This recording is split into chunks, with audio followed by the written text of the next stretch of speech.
تو میرا تو یہ جو مقدمہ ہے یہ جنرل فیض صاحب کا بنایا ہوا ہے, انہی کا چلایا ہوا ہے. یہ سزا بھی انہی کے ایما پر انہی کی کوششوں سے دی گئی ہے, اس لیے میرا یہ مقدمہ بالکل سٹینڈ نہیں کرتا. اور میں نے اپنی درخواست میں یہ بھی لکھا ہے کہ کچھ جو پاناما بینچ کے ججز تھے وہ ہمارے خلاف درخواست گزار بنے.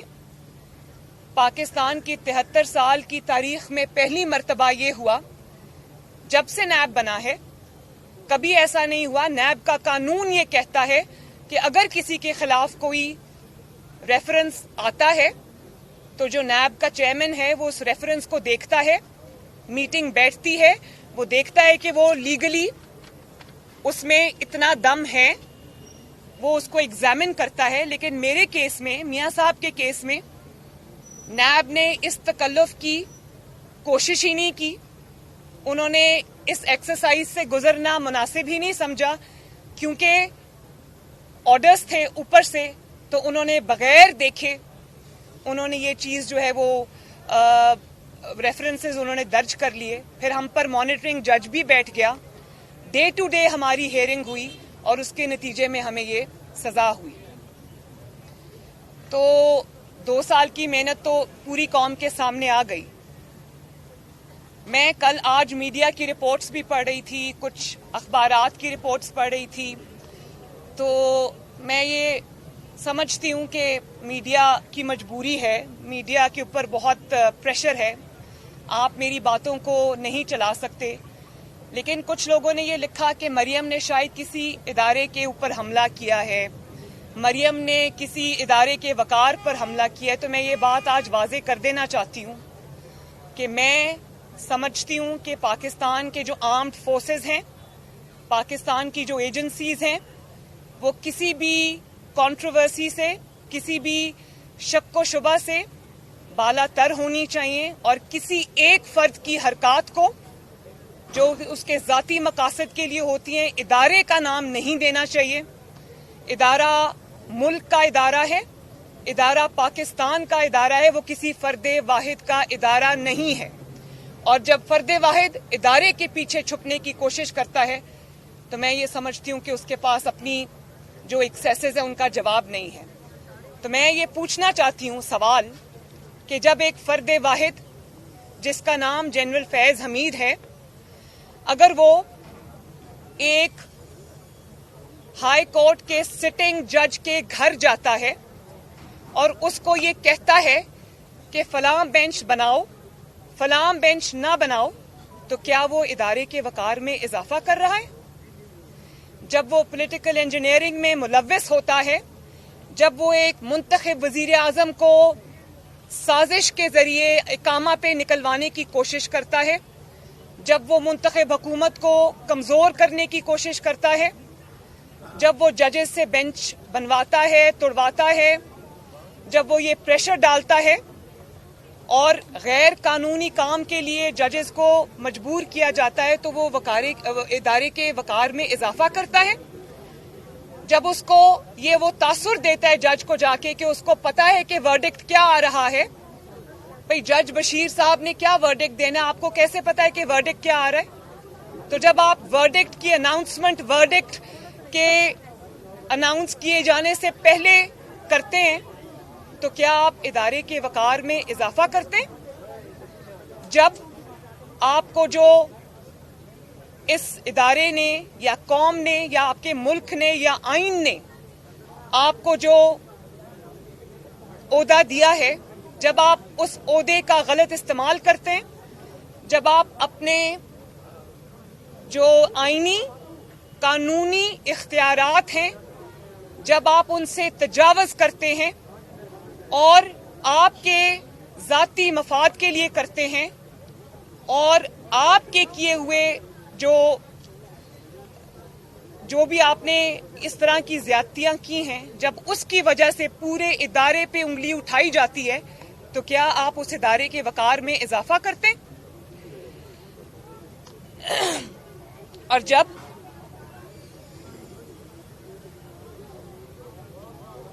ترقی کرتے ہوئے پاکستان کو آپ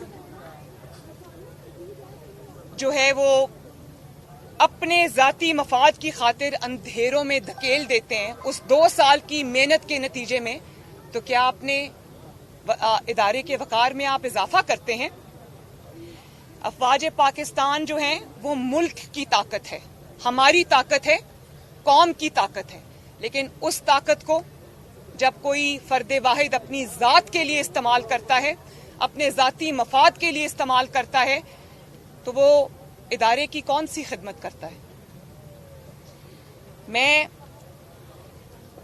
امید کرتی ہوں، اور میں یہ بھی بتا دوں کہ یہ میری ذاتی پٹیشن نہیں ہے، میں ایک بہت چھوٹی سی انسان ہوں، یہ میری ذاتی پٹیشن نہیں ہے، یہ ذاتی اپلیکیشن نہیں ہے، نہ میری ذات کا مقدمہ ہے، یہ اس عدلیہ کا بھی مقدمہ ہے جس کو یہ اس قسم کے کردار جو ہیں سامنے رکھ کے ان کو داغدار کرتے ہیں، ان کو پریشر میں لے کے آتے ہیں، یہ ان کا بھی مقدمہ ہے۔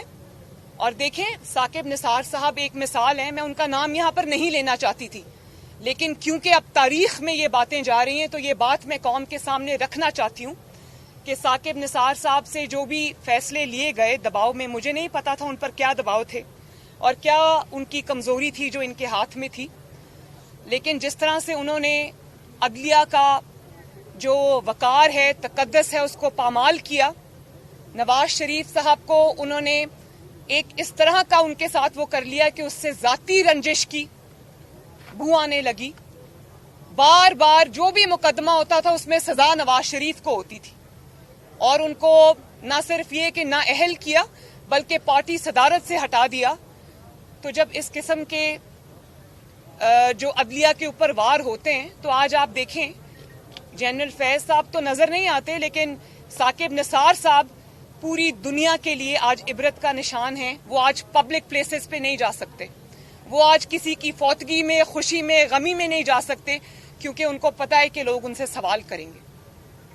تو اس طرح جب عدلیہ کا چہرہ داغدار کیا جاتا ہے، اب آپ یہ دیکھیں، جسٹس کھوسا صاحب، عظمت سعید صاحب، انہوں نے جو باتیں کیں، گاڈ فادر کہا، انہوں نے سسیلین مافیا کہا، تو یہ ہمارے چہرے پہ داغ نہیں ہے، یہ داغ جو ہیں یہ ان کے اپنے کردار پہ لگے ہیں۔ تو یہ پیچھے کون تھا؟ میں نے آج قوم کے سامنے یہ بات واضح کر دی۔ تو یہ میڈیا کی بھی جنگ ہے۔ آپ نے کل میری پٹیشن نہیں چلائی، آپ نے پٹیشن میں سے جو ایسی باتیں تھیں جن کو آپ چلا سکتے تھے آپ نے چلا دی۔ میں آپ کو قصوروار نہیں کہتی، میں یہ سمجھتی ہوں کہ آپ کے اوپر بہت پریشرز ہیں، اور انہی پریشرز کی میں آج بات کر رہی ہوں۔ میں یہ چاہتی ہوں کہ یہ پریشرز ہمیشہ کے لیے نہ رہیں، تو یہ جنگ آپ کی بھی ہے، یہ جنگ عدلیہ کے وقار کی بحالی کی بھی ہے، اور یہ جنگ جو ہے یہ وہ جنگ ہے جس کے نتیجے میں اب عدلیہ جو ہے، میں اس کا بھی سمجھتی ہوں کہ یہ ان کا بھی امتحان ہے۔ اگر یہ عدلیہ چاہتی ہے کہ اسی طرح پریشرز میں یہ فیصلے ان سے لیے جاتے رہیں، میں ابھی سپریم کورٹ کے ججز کا حوالہ دوں گی، ان کی جو میٹنگ میں کورٹ کے رپورٹرز کے تھرو چیزیں باہر آئیں، انہوں نے خود اس پہ تشویش کا اظہار کیا ہے کہ یہ جو پرسیپشن ہے وہ جڑ پکڑ رہا ہے کہ ججز کے اوپر پریشرز ہیں اور ججز پریشرز میں فیصلہ کرتے ہیں۔ تو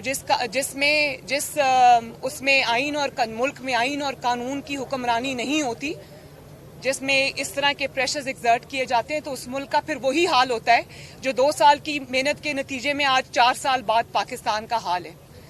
تو 2 سال کی محنت سے پہلے کا ترقی کرتا ہوا پاکستان آپ دیکھ لیں، اور 2 سال کی محنت کے بعد آج کا پاکستان آپ دیکھ لیں، تو آپ کو بالکل ایسا لگے گا کہ پاکستان کسی جنگ سے گزر کے آیا ہے۔ ترقی کرتا ہوا پاکستان اب بالکل تنزلی کرتا ہوا پاکستان ہے، اور اسی 2 سال کی محنت کا نتیجہ ہے کہ پاکستان ملک کے اندر مہنگائی کا شکار ہے اور ملک کے باہر تنہائی اور رسوائی کا شکار ہے۔ یہ اسی 2 سال کی محنت کا نتیجہ ہے۔ اور آج میں پوچھنا چاہتی ہوں کہ یہ پنڈورا پیپرز اور یہ جو باقی اتنے بڑے بڑے اسکینڈلز آ رہے ہیں، تو آج کہاں ہے جے آئی ٹی؟ آج کہاں ہے وہ درخواست گزار؟ اس کو قوم ڈھونڈ رہی ہے جو جے آئی ٹی جو پاناما سازش کیس کو لے کر گیا تھا، پاناما پیپرز کو لے کر گیا تھا عدالت میں۔ آج قوم اس درخواست گزار کو ڈھونڈ رہی ہے، اور آج قوم اس جسٹس کھوسا کو بھی ڈھونڈ رہی ہے جنہوں نے عمران خان صاحب کو کہا تھا کہ لائیں درخواست میرے پاس، ہم سنتے ہیں، کیونکہ درخواست کا فیصلہ تو پہلے ہی ہو چکا ہوا تھا۔ تو آج کہاں ہے وہ JIT جس کو ایک ریٹائرڈ بریگیڈیئر چلاتا تھا؟ میں آپ کے سامنے وٹنس ہوں. جب میں JIT کے سامنے پیش ہوئی تو مجھ سے سب سوال اس ریٹائرڈ بریگیڈیئر نے کیے. باقی لوگ ڈمی بن کے بیٹھے ہوئے تھے. نہ نیب کے نمائندے نے کوئی سوال کیا، نہ باقیوں نے کوئی سوال کیا. وہ دبے ہوئے بیٹھے ہوئے تھے. سب JIT کو جو ڈرائیو کر رہا تھا وہ ریٹائرڈ بریگیڈیئر تھا، ریٹائرڈ ISI کا، اور پیچھے سے جنرل فیض صاحب کر رہے تھے. تو آج بتائیں مجھے، آج کہاں ہے وہ پاناما بینچ؟ آج کہاں ہے وہ نیب جس نے ڈے ٹو ڈے ہمارا کیس چلایا، نواز شریف صاحب کا کیس چلایا، کئی سینکڑوں پیشیاں ہم نے بھگتی؟ تو آج کہاں ہے وہ سب؟ آج وہ ماحول کیوں نظر نہیں آ رہا؟ جب آپ سے سوال ہوتا ہے تو آپ یہ کہتے ہیں کہ میں حساب نہیں دے سکتا کیونکہ اپنے جو دیے گئے تحفے ہیں ان کا حساب نہیں دے سکتا کیونکہ غیر ملکی سربراہ ناراض ہوتے ہیں. بھیا آپ غیر ملکی سربراہوں کو چھوڑ دیں، وہ ناراض ہوتے ہیں، کم از کم یہ تو بتا دیں کہ آپ نے کون سے تحفے لے کے جیب میں ڈالیں. اور آج جب آپ کے سامنے اتنے بڑے بڑے اسکینڈلز آئے ہیں تو آپ مجھے یہ بتائیں کہ وہ اسکینڈلز جو ہیں اس کے لیے آپ نے اپنے جو کون سا وہ ہے جس کو انہوں نے ٹاسک دیا اکاؤنٹیبلٹی کا، انسپیکشن کمیشن، جس انسپیکشن کمیشن کو آپ خود چلا رہے، وہ انسپیکشن کمیشن آپ کی ATMs کے بارے میں کیا تحقیقات کرے گا؟ تو آج وہ محنت ہمیں کہیں نظر نہیں آ رہی. اور جب عمران خان صاحب یہ کہتے تھے ہم سن کے کان پک گئے کہ نواز شریف امپائر کو ساتھ ملا کے کھیلتا ہے. میری اس درخواست کے ذریعے آج قوم پر واضح ہو گیا کہ عمران خان صاحب نے امپائر کو ساتھ ملا کر منتخب حکومت کو گرایا، اس کے خلاف سازش کی. پہلے اس کو بھی 2014 سے وہ شروع ہوئے، دھرنوں سے جو بات شروع ہوئی، اور اس کے بعد آج تک وہ امپائر کو ساتھ ملا کے کھیلتے ہیں، اور اس امپائر کا نام ہے جنرل فیض حمید. تو مجھے ان باتوں کا جواب چاہیے. اور یہ بات جب کہتے ہیں ہم یہ بات جب کہتے تھے تو کہتے تھے کورٹ میں کیوں نہیں لے کے جاتے، نام کیوں نہیں لیتے؟ آج میں نے نام بھی لے لیا اور کورٹ میں بھی لے گئی.